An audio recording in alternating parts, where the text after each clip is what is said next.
ప్రభు అయిన యేసుక్రీస్తు నామములో వందనములు తెలియజేస్తూ పరిశుద్ధమైన దేవుని గ్రంథములో నుండి హెబ్రీయులకు రాసిన పత్రిక 11వ అధ్యాయము 6వ వచనం.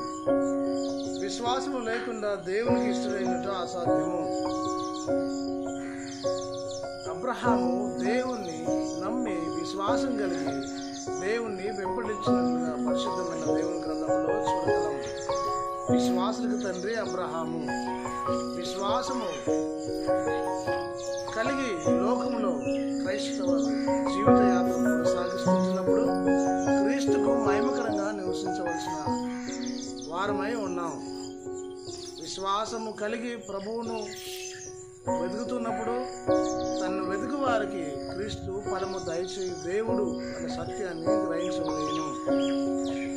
విశ్వాసము కలిగి రాజ్యములు జయించినారు.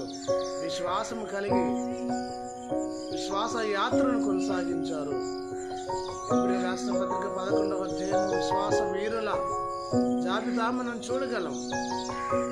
విశ్వాసం కలిగి దేవుణ్ణి వెంబడించి దైవ దీవెన ఆశీర్వాదం పొందుకున్నటువంటి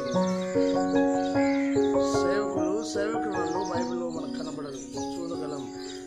కాబట్టి ఈ లోక యాత్ర కొనసాగిస్తున్నప్పుడు క్రీస్తును అనుసరించి క్రీస్తు మార్గంలో సాగుతూ క్రీస్తును వెంబడిస్తూ విశ్వాసము కలిగి దేవుణ్ణి వెంబడిస్తూ దేవుడు ఇచ్చే ఆశీర్వాదములు పొందుకొని ప్రభువుకు మహిమకరంగా నివసించే ధన్యత కృపా భాగ్యం పరిశుద్ధాత్మ దేవుడు